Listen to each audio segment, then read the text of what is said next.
Bienvenue au Talk. Nous sommes avec Najat Vallaud-Belkacem ce matin, qui est candidate pour une liste qui s'appelle l'Alternative en région Rhône-Alpes et qui est évidemment l'ancienne ministre de l'Éducation.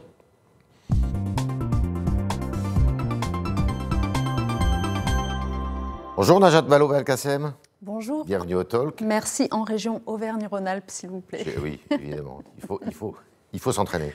Région Auvergne-Rhône-Alpes, alors précisément, on sait que c'est une région qui vous est chère, vous avez été élu déjà par le passé dans la ville de Lyon, mais qu'est-ce qui nous vaut votre retour, je dirais, vous aviez pris du champ après votre expérience gouvernementale, votre retour en politique?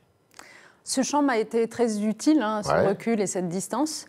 La raison pour laquelle je suis revenue, elle est double. La première, c'est à l'échelle de la région elle-même. Je considère que les politiques publiques qui sont conduites par le président sortant de la région, Laurent Wauquiez, ne sont pas les bonnes, qu'elles ne protègent pas les habitants et les individus et qu'elles ne préparent en rien l'avenir de ce territoire, ni sur un plan économique, ni sur un plan écologique, et que c'est un vrai problème. Nous allons dans le mur sur beaucoup de ces sujets. Donc ça, c'est à l'échelle de la région. Et puis, à l'échelle de la politique, plus généralement, j'ai envie de vous dire que je ne me fais pas à cette espèce de fatalité qui est en train de s'installer, de s'inscrire dans le paysage politique, qui voudrait qu'on n'ait plus besoin de gauche, qu'une gauche de gouvernement, ça n'existe plus. Et donc, moi, je veux qu'on sorte du confusionnisme général dans lequel on vit depuis 2017. Alors, on va en parler. La gauche. On va parler de la région et on va parler de la gauche. Alors, on va parler de la région. Alors, justement, c'est assez audacieux parce que Laurent Wauquiez, quand on regarde les sondages, un des derniers sondages parus début mai de Ipsos Soprasteria, vous donne assez loin quand même de Laurent Wauquiez qui fait course en tête largement, avec 31% des voix au premier tour, le Rassemblement national à 19%, loin derrière, la République en marche 16%, les Verts à 13% et vous à 11%. Faut le vouloir quand même.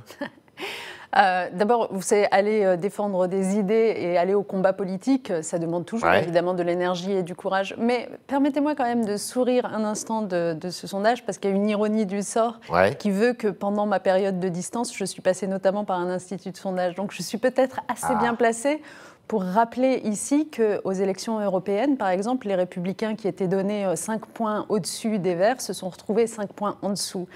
Et tous les instituts de sondage confondus, je ne suis pas en train de m'adresser à l'un plus qu'à l'autre. Aux dernières élections municipales dans ma propre région, à Lyon, Gérard Collomb, qui était donné à 31%, s'est retrouvé en sortie des urnes à 17%. Donc, pas de panique, vous restez confiant. Non, mais confiant. en fait, ce qu'il faut comprendre, c'est que ça reste néanmoins intéressant de regarder les sondages. Il faut y voir un point de départ, pas un point d'arrivée. C'est un point de départ qui nous dit quoi en particulier, celui-ci? Que depuis des mois et des mois, rien ne bouge en fait.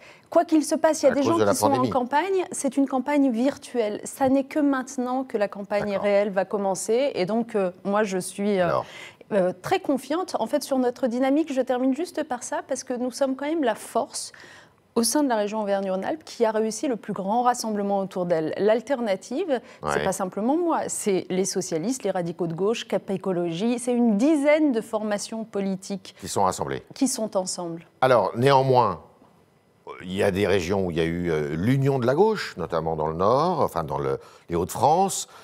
Ici ou là, il y a des alliances qui sont conduites, pas en Auvergne-Rhône-Alpes sur un plan plus global, puisque les Verts ont leur propre candidat, le Parti communiste et la France insoumise ont leur propre candidat. Vous avez essayé de rassembler tout le monde? Oui, on a absolument... Pourquoi ça va marcher en plus, chez vous et ça a marché dans les Hauts-de-France? Pour être tout à fait franche, j'y ai consacré même énormément de temps et d'énergie pendant des mois et des mois à essayer d'opérer ce rassemblement parce que j'y croyais. Le fait est que ces discussions, nombreuses et nourries, ont permis déjà d'aboutir au rassemblement dont je viens de vous parler au sein de l'Alternative, 10 formations qui se sont retrouvées ensemble alors qu'elles n'étaient pas ensemble a priori. Avec Europe Écologie, les Verts et le PC en particulier, avec lesquels nous n'avons pas fait cette alliance-là, il y a une chose vertueuse qui est sortie de ces mois de discussion, c'est qu'au soir du premier tour, nous serons ensemble. de façon fluide, rapide, sans aucun doute. D'ailleurs, nous sommes 3 femmes en plus, c'est quand même à la tête de ces 3 listes. Donc vous vous rassemblerez après. Nous le savons, nous l'avons dit, chacune d'entre nous l'a exprimé même publiquement. Si chacune fait plus de 10%, puisque c'est la... Nous nous rassemblerons évidemment. C'est la barre pour passer au deuxième tour. Oui, absolument. C'est ça qui est ressorti de ces mois de discussion. Et donc, si on veut en finir avec ces histoires d'enquêtes d'opinion, il y a quand même une chose intéressante dans les enquêtes d'opinion, c'est que le bloc de gauche, composé de nos 3 forces... Il fait combien ? Eh bien, il fait jeu égal avec la droite ou même avec l'extrême droite. Alors. Sauf que, j'en terminerai par là, sauf que nous savons qu'au soir du premier tour, nous serons ensemble, donc nous formerons finalement ce bloc solide et fort. La droite, elle, les 3 droites, les Républicains, l'extrême droite et puis celle de LREM, devra se trahir pour pactiser avec les autres et pour finalement l'emporter. Donc finalement, nous sommes en meilleure posture que ce qu'on veut bien croire. Alors, il n'est pas question de front républicain. Si jamais le Rassemblement national est en mesure, ce que disent pas les études d'opinion, de remporter la région, est-ce que vous pourriez pactiser avec M. Wauquiez pour faire en sorte de faire barrage, comme il en est question dans d'autres régions ?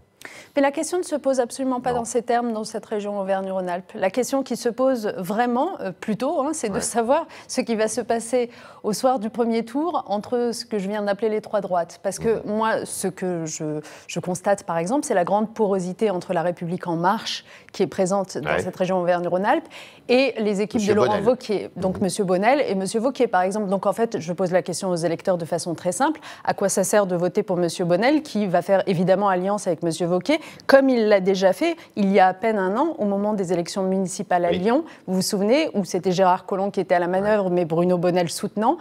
Un rapprochement entre Laurent Wauquiez et puis Gérard Collomb. Donc il va se passer exactement la même chose. Donc moi, j'en appelle quand même aux électeurs qui n'ont pas envie de soutenir Laurent Wauquiez. Je peux vous dire qu'ils sont très nombreux dans cette région. Ça ne sert à rien de voter Bruno Bonnel, vraiment, strictement à rien. Alors il y a certains, justement, de la majorité présidentielle qui vous ont rejoint. Monsieur David Kimmelfeld, qui a été président de la métropole Lyon, il vous a rejoint. Ça veut dire qu'il y a aussi des marcheurs qui reviennent vers vous ? Oui, je ne peux que... Qui viennent du Parti Socialiste. M. Kimmelfeld venait du Parti Socialiste. Oui, et je ne peux que m'en réjouir, honnêtement, parce que M. Kimmelfeld, pour le citer, a été donc le patron de la métropole lyonnaise. Il n'est pas sur les listes, pendant 4 ans. Ah non, c'est un soutien gratuit, libre, et vraiment, d'ailleurs, c'est un homme libre. Et puis, c'est un homme, honnêtement, dont on a vu comment il exerçait le pouvoir et les responsabilités pendant les 4 ans qu'il a passé à la tête de la métropole de Lyon. Il a eu une action économique, il a fait rayonner cette métropole comme jamais. Il a eu une action sociale, il a eu une action écologique. Voilà, c'est extrêmement appréciable de voir un homme comme celui-là, avec sa liberté de parole, comprendre que l'avenir, c'est sûrement pas une alliance avec Laurent Wauquiez de grâce. C'est aussi, comme il a eu l'occasion de le dire, des éléments du projet que je porte, on pourra y revenir, on va en parler. Dans lequel il se retrouve. Que vous connaissez bien, dont vous avez été l'adjoint à la mairie de Lyon. Alors, il s'est retiré du jeu, mais est-ce qu'il vous soutient ? Non, Gérard Collomb qu'il est en délicatesse avec la majorité présidentielle. Non, Gérard Collomb, à ma connaissance, il faudrait lui poser la question, mais il me semble qu'il soutient Bruno Bonnel sans aucun doute ni ambiguïté. Bon. Alors, il y a un thème qui a surgi dans cette campagne, c'est celui de la sécurité, dont d'ailleurs se sont emparés à la fois M. Cotarac pour le Rassemblement national, M. Wauquiez pour les Républicains. Et ce thème a fait quelques remous dans votre liste, puisqu'il y a un candidat qui s'appelle Nathan Abou, qui, jugez-vous, a tenu des propos tout à fait inacceptables contre la police, et donc il est sorti de votre liste. Oui, absolument. J'ai été informée hier en fin de matinée qu'il avait tenu des propos sous forme de commentaires Facebook qui sont absolument sordides contre la police. Je ne peux pas accepter cela. C'est insupportable et donc j'ai décidé d'une sanction dans la seconde que j'ai annoncée d'ailleurs dans la minute et qui consiste à l'évincer complètement de nos équipes. Même si les listes sont déjà déposées. Et à le suspendre. Les listes, comme vous le dites, juridiquement sont déjà déposées, mais c'est au soir du premier tour qu'il est complètement sorti de la liste. Et la campagne pour lui est totalement suspendue, il n'en fait plus partie. Alors l'apparition de ce thème, justement, la police et justice, qui n'est pas d'ailleurs de la compétence du tout des régions, mais qui est très prégnant. Monsieur Olivier Faure, le numéro 1 du Parti Socialiste, hier a dit, il s'est rétracté après, il serait bon que la police ait un droit de regard sur les décisions de justice. Il a eu du mal à se sortir de cette expression. Qu'est-ce que vous pensez, vous, de ce débat ? Est-ce que c'était un débat qu'il faut poser ? C'était une erreur de la part d'Olivier Faure. Il l'a, comme vous le dites, lui-même reconnu. Il s'en est excusé hier sur Twitter et il a bien fait parce que ça a créé beaucoup d'émotions et d'interrogations. Vous savez, moi, j'estime tout simplement que le principe de Montesquieu doit continuer à valoir et à prévaloir. C'est-à-dire que c'est aux députés de faire la loi, c'est aux magistrats de sanctionner ceux qui ne la respectent pas, c'est aux policiers de mener les enquêtes et c'est au gouvernement et aux ministres de faire en sorte que la loi soit appliquée par des fonctionnaires à qui on en donne les moyens. Voilà, en fait, on en vient au vrai sujet, c'est quels moyens on donne aux fonctionnaires. La colère des policiers qui disent « mais les peines ne sont pas exécutées, les peines ne sont pas assez sévères », vous le comprenez ? Moi, je suis vraiment pour l'ordre républicain, ce qui, dans ma définition, nécessite de défendre les policiers quand ils sont attaqués et de défendre les magistrats qui font aussi un travail extrêmement difficile. Ce sont les policiers qui attaquent verbalement. Eh bien, je pense que le politique, justement, son rôle n'est pas de venir, attiser les inimitiés ou les hostilités entre deux corps. Je pense que le rôle... Monsieur Darmanin, pour répondre à votre question, n'avait pas sa place dans la manifestation. Oui, c'était ça. N'avait absolument pas sa place dans la manifestation, pour une raison très simple, c'est que moi, je défends les policiers. Ils viennent de traverser, en plus, une période terrible. Ils ont été endeuillés à plusieurs reprises, avec Stéphanie Monfermé, avec Éric Masson, avec aussi, on l'oublie à chaque fois qu'on évoque ça, mais les gendarmes du Puy-de-Dôme qui ont été tués par un forcené auteur de violences conjugales. Enfin, j'aimerais beaucoup qu'on organise une cérémonie d'hommage à cette police et à ses pertes. Mais pour revenir à M. Darmanin, le fait pour lui de rejoindre cette manifestation syndicale, en fait, ça a eu quoi comme effet de passer sous silence et sous les radars les revendications qui étaient celles des policiers qui demandaient au gouvernement plus de moyens, plus d'équipements, plus de protection. Et une justice plus ferme. La justice, honnêtement, elle est de plus en plus ferme quand vous regardez. Est-ce qu'elle a les moyens d'agir rapidement, de juger rapidement, de garantir l'exécution des peines? C'est plutôt ça la question. La réponse est non. Donc la réponse aujourd'hui à laquelle devrait s'atteler le gouvernement, c'est de donner plus de moyens à la justice comme à la police. 8% de plus le budget cette année de la justice. Oui, 8%, c'est bien. Je me souviens qu'à l'époque du précédent quinquennat auquel j'ai participé, on devait être à 14%. Donc il faut continuer, mais il ne faut pas considérer qu'on est au bout du chemin, loin de là. D'accord. Alors il y a une autre polémique qui a surgi hier soir. C'est un rappeur qui a fait une chanson pour l'Euro plutôt de football et qui a composé l'hymne des Bleus. Et dans cette chanson, il n'y a rien de mal. En revanche, lui, le rappeur qui s'appelle Youssoufou, a eu des propos très durs. Youssoufa a eu des propos très durs contre Éric Zemmour, contre Marine Le Pen, contre la France aussi. Est-ce que vous estimez que c'était une bonne idée de faire appel à ce rappeur ? Vous savez, l'une des rares personnes qui a plutôt ma sympathie au sein du gouvernement, si je peux me permettre, c'est la ministre des Sports. Oui, Madame Marie-Sianou. Depuis pas mal de temps déjà, généralement, je trouve qu'elle réagit comme il le faut. Et j'ai vu sa réaction sur cette affaire où elle rappelle que Youssoufa, c'est un artiste en effet très engagé pour la diversité, contre le racisme. Certes. Très apprécié des joueurs de foot en question. Vous êtes d'accord pour dire que c'est un appel au viol quand même, quelle que soit la personne visée? Moi, à un moment donné, dans cette société, je pense qu'il faut qu'on apprenne à rechercher un peu de concorde et pas simplement à toujours cliver et diviser. Mais qu'on s'en prenne à une femme de la sorte, ça vous choque pas? Mais enfin, je veux dire, il y a de nombreux artistes qui, dans leurs textes, Michel Sardou, par exemple, allez, on va en citer un, ou d'autres, appellent, enfin, ont des textes ou des propos. Vous pouvez considérer que ces propos sont sexistes, mais ce ne sont pas des propos... Si, je vous en retrouverai une. Je vous en trouverai une.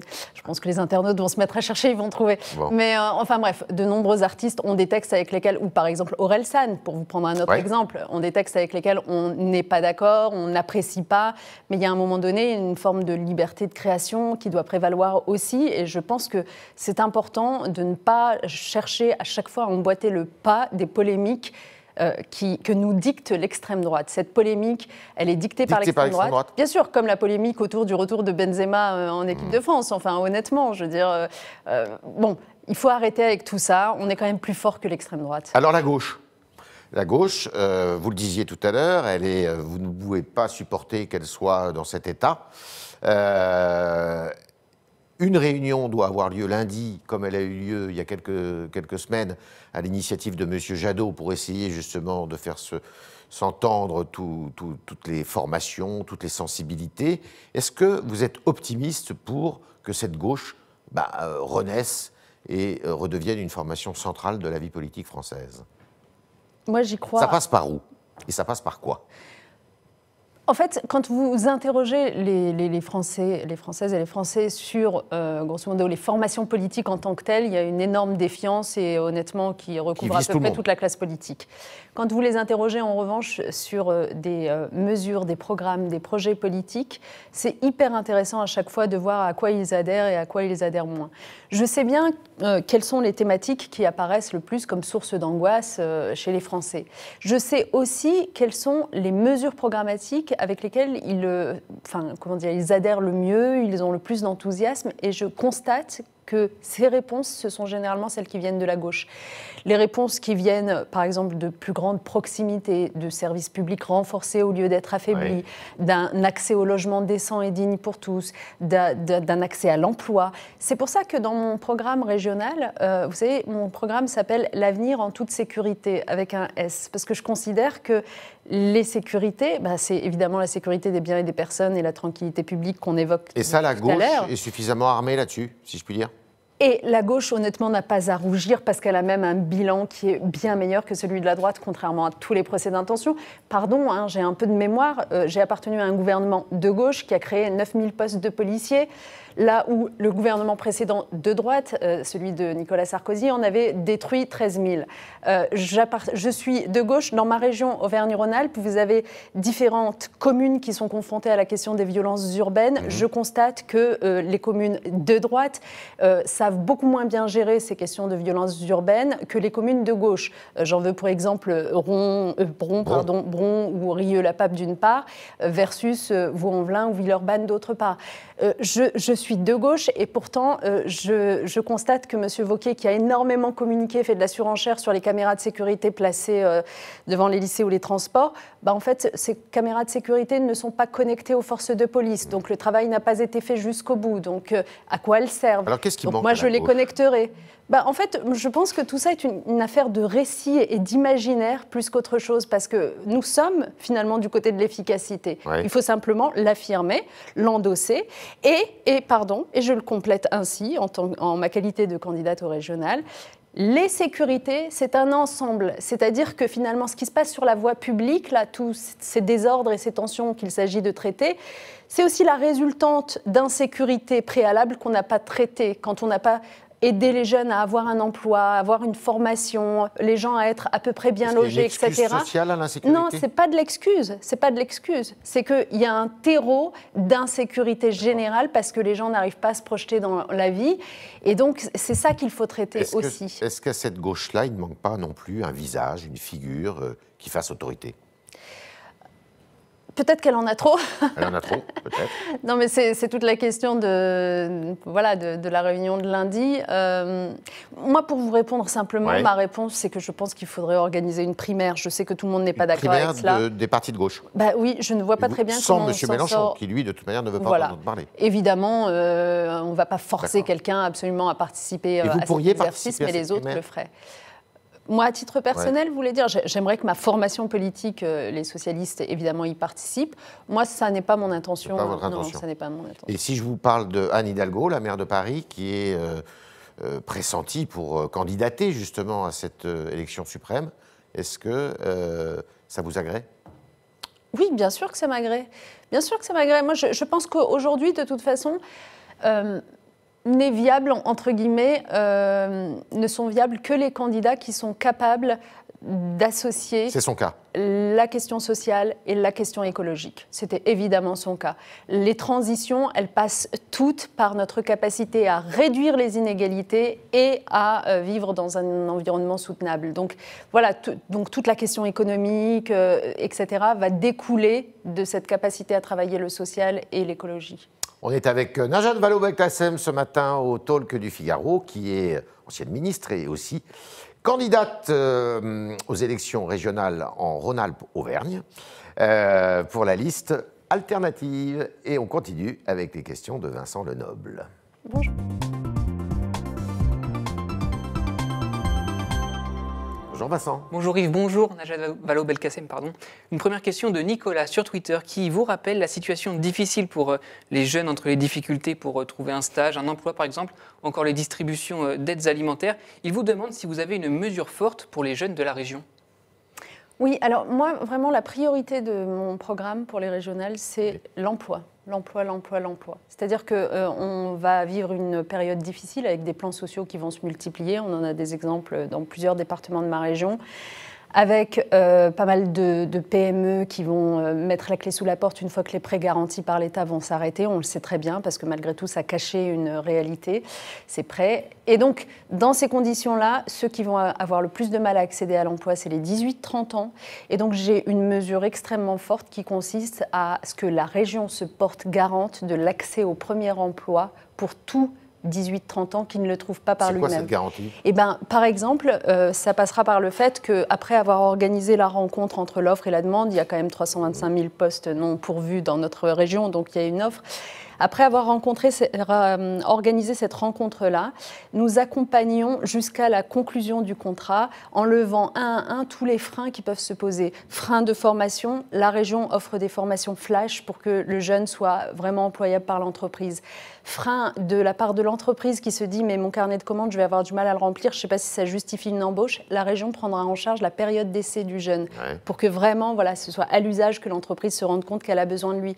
Frein de la part du jeune en matière de logement ou de transport parce que le poste lui plaît bien mais qu'il est à l'autre bout de la région. La région prend en charge les loyers et transports. Donc c'est vraiment un dispositif complètement inédit qui s'appelle la caution premier emploi, en fait comme une région qui se porterait caution en quelque sorte. Vous l'avez chiffré ? Et c'est ainsi. Oui, absolument. C'est-à-dire qu'en fait, il s'agit de mobiliser. Je vous rassure tout de suite, parce qu'à chaque fois qu'on parle de chiffrage dans les régions, on dit mais oh là là, ils vont augmenter les impôts. En fait, les régions lèvent à peine de l'impôt, contrairement à une idée reçue. Donc c'est bien dans le cadre du budget régional, c'est en revoyant nos priorités, c'est en mobilisant des dispositifs d'insertion qui existent, et c'est en s'appuyant sur une agence qui existe, qui va voir ses moyens multipliés par 10. Et donc nous allons en effet nous donner tous les moyens pour aboutir à ça. Combien de jeunes entre 18 et 30 ans donc ? Oui, c'est ça. Dans votre région, il y en a 1 500 000, mais ils ne seront pas tous concernés. Il y a quand même des gens qui trouvent un emploi par eux-mêmes. D'accord. Vous venez de parler des transports. On continue avec une question de Sophie. Êtes-vous pour la création d'un réseau de transport régional comme pour les RER en Ile-de-France ? Ce serait peut-être un réseau un peu plus dense qu'avec les TER actuels, vous dit-elle. Alors, en fait, nous, on a un projet, notamment de construction d'un RER métropolitain autour de Lyon. Mais de manière générale, en fait, on est une région particulière qui n'est pas comparable à l'Île-de-France. On est une région dans laquelle vous avez beaucoup de zones rurales, beaucoup de territoires qui sont encore aujourd'hui complètement enclavés, dans lesquels il n'y a pas de solution de transport. Donc, en fait, le vrai sujet, si je devais le résumer en matière de transport, pour nous, il est d'investir massivement dans le train. Parce que malheureusement, ces dernières années... Dans les TER existants. Voilà, et puis dans les trains, parce que par exemple, le train entre Lyon et Clermont, c'est toujours une catastrophe. Et la situation ne s'est pas améliorée ces dernières années. Il faut rétablir des lignes, des petites lignes qui ont fermé en nombre ces dernières années. Je ne sais pas, pour en citer une, Thiers-Boin par exemple. Et franchement, ça a dégradé la qualité du service de transport pour les habitants que de les fermer. Il faut rouvrir des gares et des guichets de gare qui, eux aussi... En fait, vraiment, notre service public ferroviaire s'est dégradé. Beaucoup de choses ont fermé. Et la dernière chose qui s'est dégradée, c'est la tarification sociale. Nous, on a un sujet là-dessus. C'est que depuis 2015, M. Wauquiez, qui se gargarise d'avoir fait des économies budgétaires, en fait, il les a faites en prenant l'argent dans les poches des plus pauvres, et notamment sur les tarifs sociaux dans les transports ou dans les cantines. Pas de transport gratuit ? Alors, on aura une tarification sociale qui ira jusqu'à la gratuité, par exemple, pour les jeunes de moins de 26 ans les plus modestes ou pour le transport scolaire. D'accord. Autre question. Une autre question. Avec la crise sanitaire, la campagne se passe beaucoup sur les réseaux sociaux. Daniel vous demande si c'est, à vos yeux, un moyen de réintéresser les jeunes à la politique. De passer par les réseaux sociaux. C'est ça. Alors... Oui, et en même temps, il faut avoir conscience des limites, je pense, de ces réseaux sociaux, parce qu'il y a toujours un moment où vous vous rendez compte que vous croyiez vous adresser à une très large communauté et qu'en fait, ça ne ciblait qu'une partie.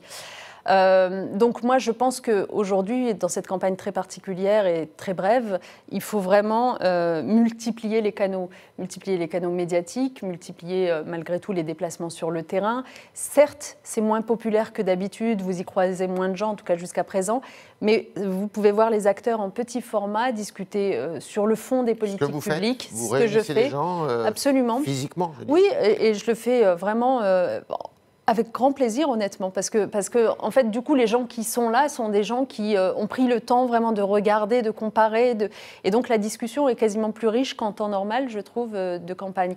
Et puis, les réseaux sociaux, c'est notamment pour les plus jeunes, mais il faut essayer de sortir du 140 caractères qui est trop rapide, trop caricatural, etc. Donc, les Facebook Live, les Insta Live sont vraiment bienvenus. Dernière question. Une dernière question. Les commerces de proximité ont connu cette année un regain d'intérêt avec la crise sanitaire. Comment comptez-vous les soutenir si vous êtes élu, vous demande Solène. Alors, les commerces de proximité, en fait, dans notre région, c'est un vrai sujet, notamment dans des zones rurales. Vous savez qu'en France, de manière générale, un village sur deux n'a plus aucun commerce de proximité. C'est une catastrophe. Bon, bah, nous, on est concernés. Et donc, une de nos mesures consiste à créer 1000 lieux dans toute la région, évidemment dans ces territoires-là, qui sont des lieux comptoirs de campagne, en quelque sorte. Je mets des guillemets parce que c'est une expression labellisée qu'on ne peut pas reprendre en tant que telle, mais en fait, c'est des lieux dans lesquels on mettra du commerce de proximité, du service public, des espaces de coworking, par exemple, pour les gens qui veulent venir travailler en télétravail. C'est des immeubles Oui, parce que je précise que... c'est des immeubles qui seraient achetés par la région. Oui, parce que l'une des grandes nouveautés, en effet, que je porte, c'est le fait que la région se dote de ce qu'on appelle une foncière régionale solidaire, qui est un instrument qui lui permet d'acquérir du terrain, d'acquérir des locaux. Et sur ces terrains, vous feriez des espèces de centrales, quoi. Absolument, c'est-à-dire des lieux physiques dans lesquels vous pouvez à la fois venir acheter votre pain, mais en même temps utiliser Internet, avoir un service public, avoir une association qui est présente ou une entreprise de l'économie sociale et solidaire, donc un peu de culture. Donc en fait, c'est vraiment 1000 lieux comme ça que nous construisons. 1000 sur toute la région. 1000 sur toute la région. Merci Najat Vallaud-Belkacem, merci beaucoup d'être passée dans les studios du Figaro, en campagne pour les régionales dans la région Auvergne-Rhône-Alpes. Merci à vous autres, tous les internautes qui étaient nombreux ce matin pour nous écrire et que Vincent Lenoble a su entendre, écouter et restituer devant notre invité. Et évidemment, non pas à lundi puisque c'est la Pentecôte, mais à mardi si vous le voulez bien.